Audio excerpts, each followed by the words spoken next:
about our efforts to incorporate natural systems more effectively into coastal infrastructure as a part of developing resilience for our coastal systems. And I'm going to begin the story with a storm that happened more than 100 years ago, 116 years ago, the storm of 1900, which was the natural event which caused the highest number of deaths of any natural catastrophe in U.S. history.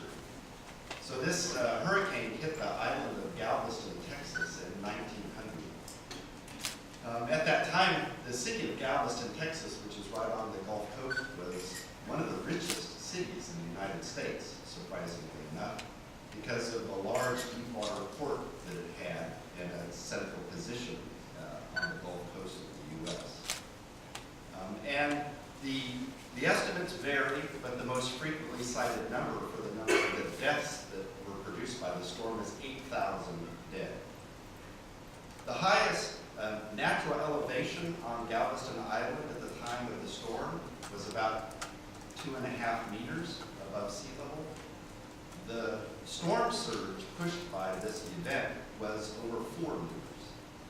So essentially the entire island was inundated with water. And you can see from some of these images here that it had a rather dramatic effect on the structures themselves. There were so many dead bodies on the island after this event that traditional burial was not possible. They tried taking the bodies out to sea, but they nearly washed up on the beach. And so funeral pyres burned for weeks and weeks after this particular storm. So a very dramatic event in the United States 160 years ago.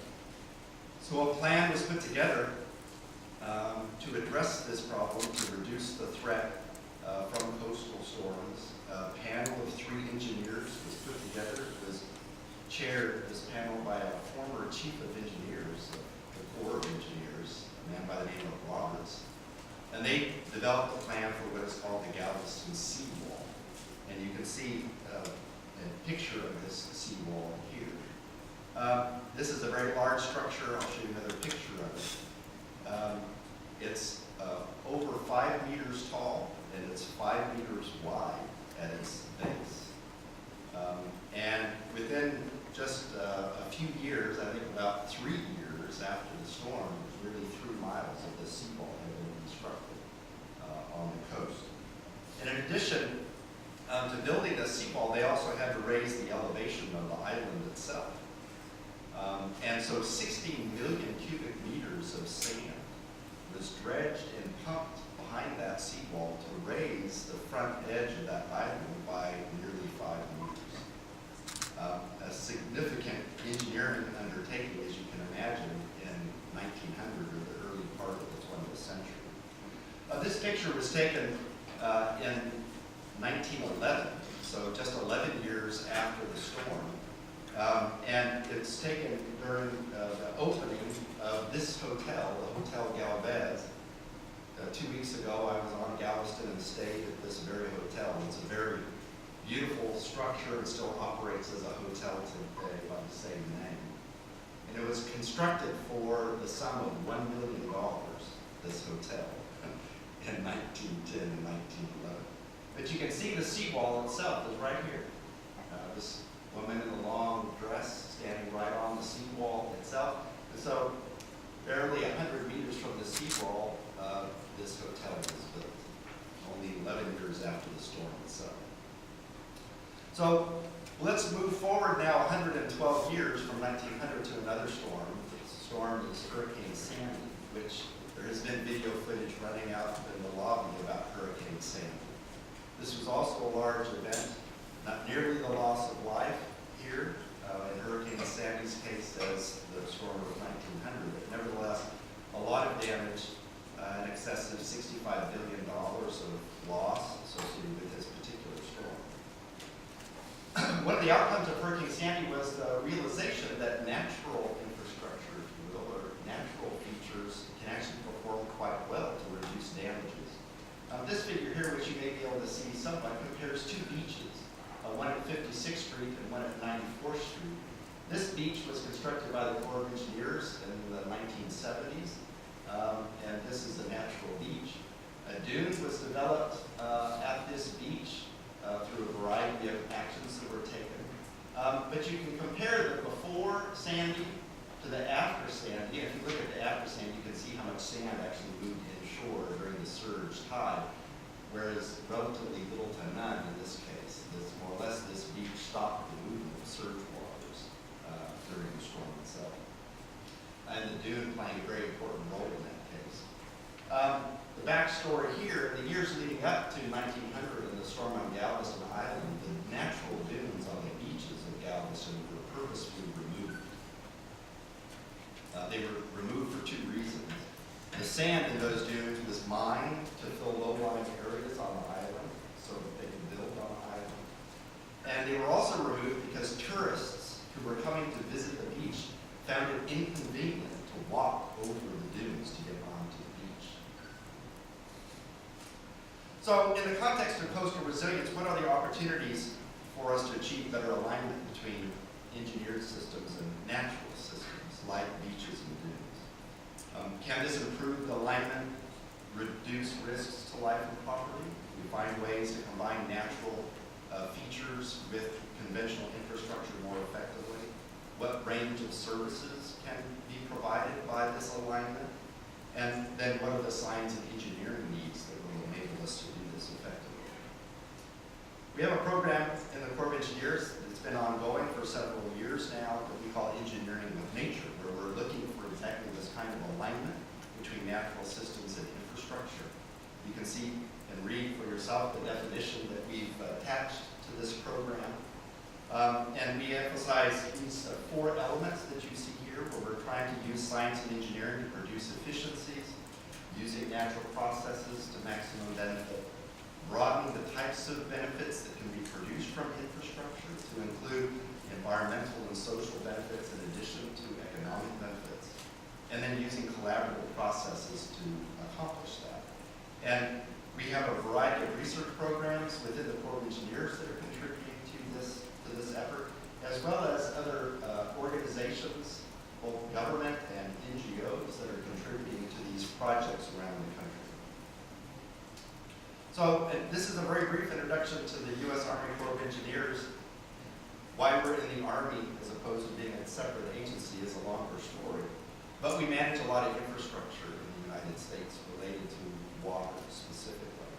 And this gives you some of the statistics here. We manage nearly 25,000 miles of navigation channel in the U.S. with all the locks and dams associated with that navigation infrastructure. A lot of levees, thousands of miles of levees, and a lot of coastal structures. Nearly 1,000 coastal structures we own and manage and operate, in addition to about 800 bridges in the coastal environment in the United States. The replacement value for all of the infrastructure that we manage in the U.S. has been estimated to be about $250 billion. So across our main business lines within the Corps of navigation, flood risk management, ecosystem restoration, and water operations, we're looking for engineering with nature opportunities to help us, again, strengthen infrastructure, but to do so in a way that provides a broader range of services. We've identified three of our districts in different regions of the country: Galveston, Texas, we mentioned, Philadelphia in the Northeast, and also Buffalo on our Great Lakes as three districts that are looking for opportunities across their entire portfolio projects to incorporate engineering with nature principles and practices into their work.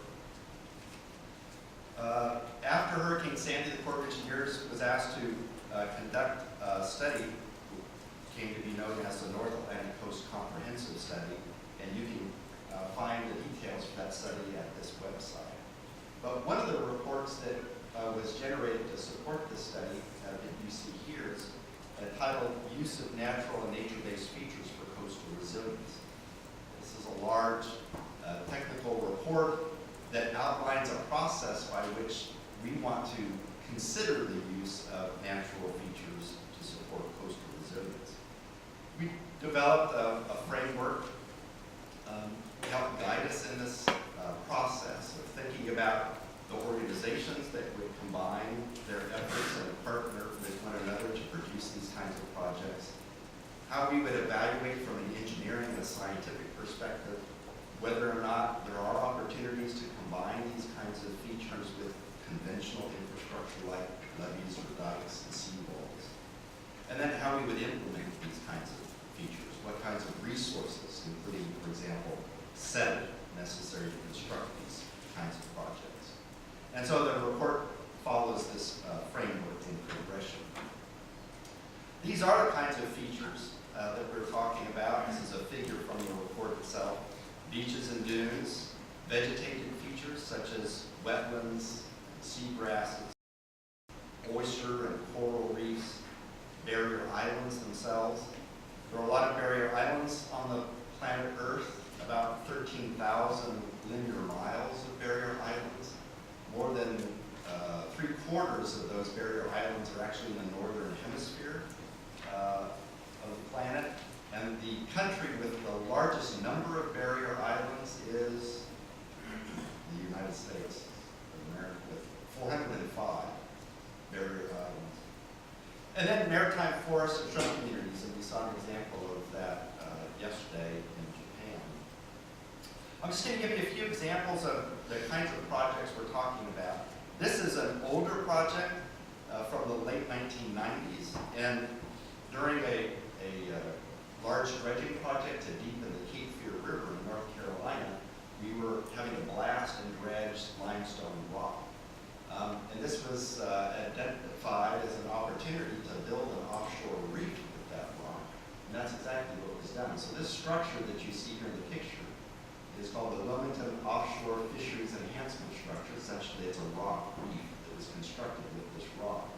And it's a large feature. This longest dimension here is over a nautical mile. Okay? And it's as high off the bottom, the native bottom is 30 feet. So that's a big pile of rock. We've gone back and looked at and conducted fisheries service surveys and have documented the fish community that has developed around this reef. It's quite active and diverse. And this particular site serves as a location for numerous fishing tournaments, which are quite popular in the United States, contests to catch the largest fish. It's very popular with recreational anglers in North Carolina. This is another project in Florida. In fact, on the Gulf Coast of Florida, we have Tampa Bay.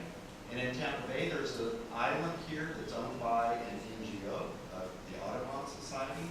And they were experiencing a considerable amount of erosion due to waves that are generated in the bay.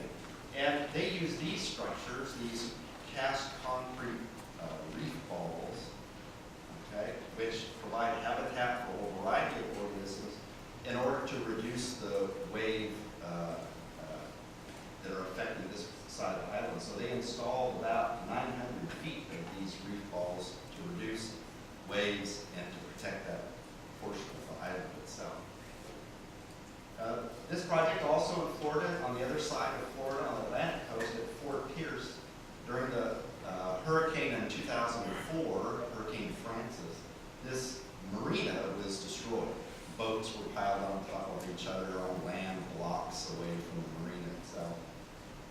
And so they needed to develop a new protection structure for the marina. Rather than maybe considering the traditional sort of rubble mound breakwater that you could envision being present in front of this marina, they instead built a series of islands that you see here with sediments.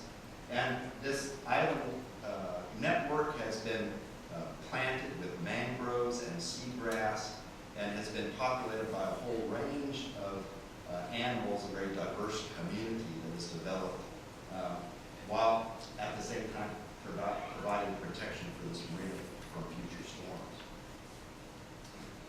This is another project in our Great Lakes in the U.S., in Green Bay, Wisconsin. Historically, there were a series of islands here at this location that were lost over time. And back in 2013, 2014, this long dike, about 4.3 miles long, and it's about 8 feet high above water level, was constructed of rock 5 perpendicular arms, and sediments dredged from Green Bay are being placed behind this breakwater.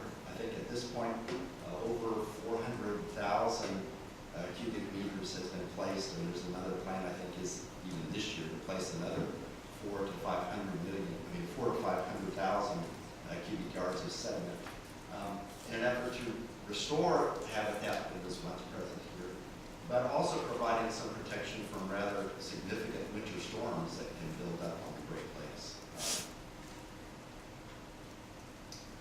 Our Philadelphia district that I mentioned has been engaged in a number of projects that are consistent with engineering with nature. This is just a few of these sites where they're using dredge material to raise the elevations in wetlands that are subsiding and that are sinking. In this case, restoring a degraded island in the Back Bay of New Jersey and creating habitat. Back Bay flooding was a very significant issue in New Jersey during Hurricane Sandy. And one way to combat Back Bay flooding is to restore the elevation that has been lost due to subsidence and sea level rise and other factors. This project in Horseshoe Island in Atchatlaya River on the Gulf Coast of Louisiana, we have a navigation channel that runs through this river. They were running out of places to place the sediment along the shoreline, so they began placing the sediment in the middle of the channel with the expectation that they would be able to use the river's energy to construct an island feature. That's exactly what happened. And they've constructed nearly 35 hectares of island wetland habitat by partnering with the river itself and allowing the river to do the engineering, re-provide the sediment, and producing a rather broad array of environmental benefits as well as engineering benefits, because the channel is now realigned to a more efficient position, which requires less dredging. We save about $1 million a year in reduced dredging costs as a result of the development of this natural feature that we've helped to create. Other places in the world, Auckland, New Zealand. This is about a $20 million restoration, shoreline restoration project that replaced about, I think it was 700 meters of revetment that was put in place to protect this highway which connects the airport of Auckland to the city of Auckland. And, you know, there was a lot of loss of habitat and service to the community that lost access to a beach at this harbor. So this project was put in place through a large partnership and is now open and giving access not only to people but also to wildlife, to a shoreline that's been reclaimed and restored. This project, the Dutch Sand Motor, is another interesting project. I was just recently in September out on this site. Back in 2011, they placed over 20 million cubic meters of sand at one location on their beach between Rotterdam and The Hague, with the idea that this, by making use of longshore transport along this section of the coast, would nourish beaches and in respect to sea level rise for about a 10-kilometer area of this shoreline. There's a lot of interest on the private sector in these kinds of approaches. Caterpillar Corporation had a summit last year on natural infrastructure in New York City. Lots of banking interests were present in the room, trying to understand the investment opportunities for these kinds of projects.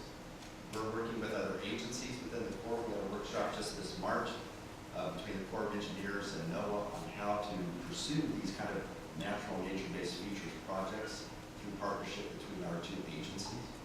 And a report on that workshop is present at that website.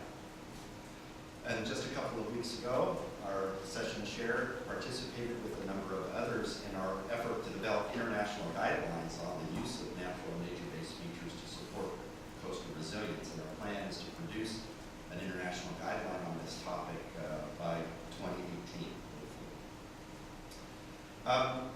Just a couple of concluding remarks. The idea that we can use engineering with nature in combination with tactics to either hold the line with respect to, say, sea level rise, or maybe in some cases retreat from the existing shoreline.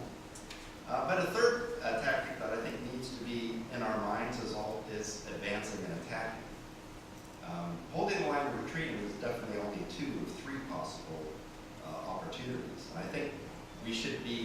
ambitious in our thinking if we're going to counteract this very serious problem that we have on our coastlines, and advancing and attacking is definitely something that is worthy of our consideration in that strategy.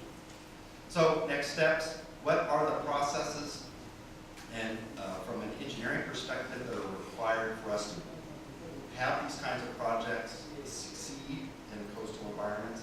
How do we pursue these integrated solutions? And how do we expect these kinds of solutions to evolve over time? And how do these integrated systems reduce our long-term risks? And how do we support them by maintaining these kinds of projects over time? And how can we use field demonstration projects to accelerate our progress? And this just shows some of our research on our 10-foot flume, where we're looking at wave attenuation that can be produced through wetlands. And this is my last slide. To make one key point, so this historical figure, our third president, Thomas Jefferson.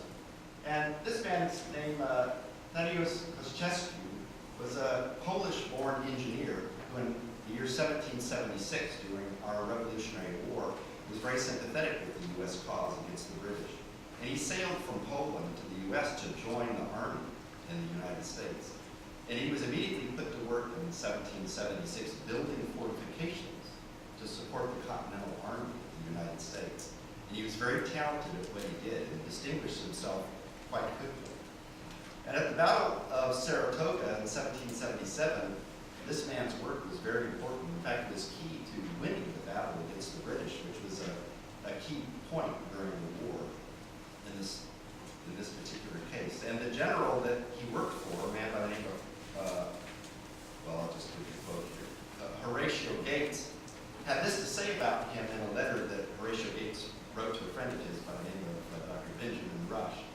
He said, "The great tacticians of the campaign were hills and forests, which a young Polish engineer was skillful enough to select for my encampment."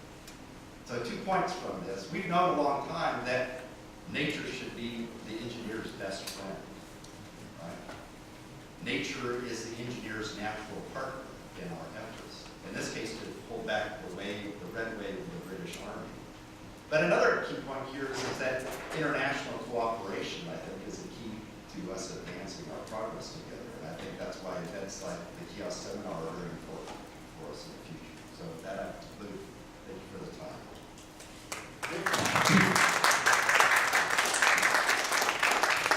Any question or comment?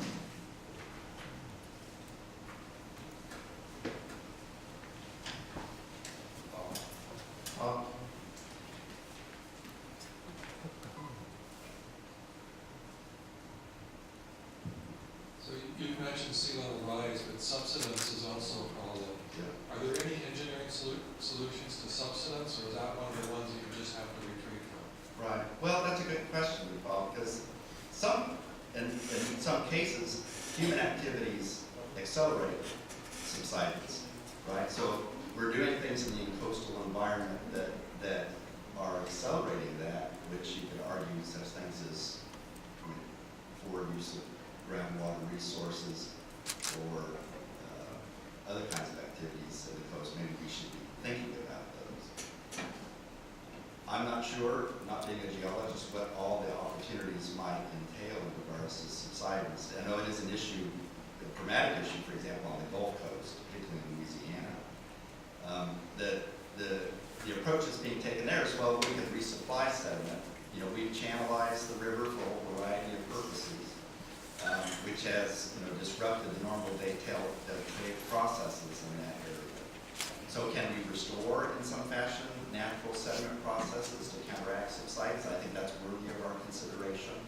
I'm a little bit skeptical myself about, whether river diversions are going to be able to accomplish that.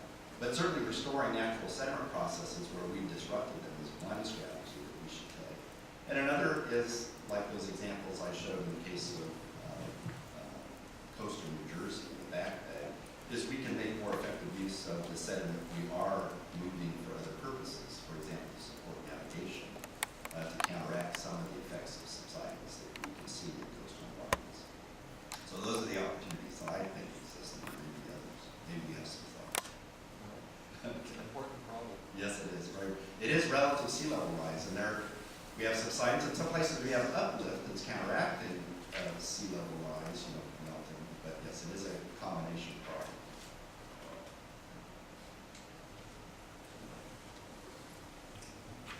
Thank you very much for your good presentation and very useful data to restoration coastal area. In this case, probably we can use two kinds of technologies. One is remediation, to decrease the degree of contamination of sediment, then use. The other method is just we can sort of stabilization technology, right? So I'm wondering, I want to know your opinion. Which is more suitable for us? What is it more what? Which method is more suitable for us? A more reasonable approach? Yeah, right. Right. Well, as far as treatment or stabilization are concerned, well, let me say this, that the volumes of sediment that we need to be able to make a difference in the coastal environment are very large. So that means that any approach that we take to use sediment beneficially to construct such features has to be inexpensive. It has to be as cheap as possible. Otherwise, there's not going to be enough money to be able to make use of it. And that's one of my concerns with regard to treatment technologies, is that they can be very expensive. Stabilization approaches are getting more affordable in many cases. So the key driver is the economics of it, and by extension, the kind of engineering logistics associated with what manipulations you have to perform on sediment to make it suitable for uses like those I mentioned. Thank you. You can talk directly with Todd. A very, very quick question. Okay. You've touched on how this approach can be very helpful for remediating and restoring natural habitats such as wetlands. I'm just wondering whether or not the mandate of the Corps of Engineers extends beyond just building resilience and protection, and whether you take an active role in attacking the problem of loss of wetlands, for example. Right, yeah, well, we do have a role in that. We have some authorities to be able to address that. I guess you're keying in on my point, but I think we need to be, as a broad community, much more foresighted about what we do in the future. And I would say much more ambitious than we have been in the past. I mean, we're losing this, and we don't even know it in some respects. We have to think much more aggressively and assertively about things we need to do in the coastal setting to prepare ourselves for a future that could be very stark. Thank you very much.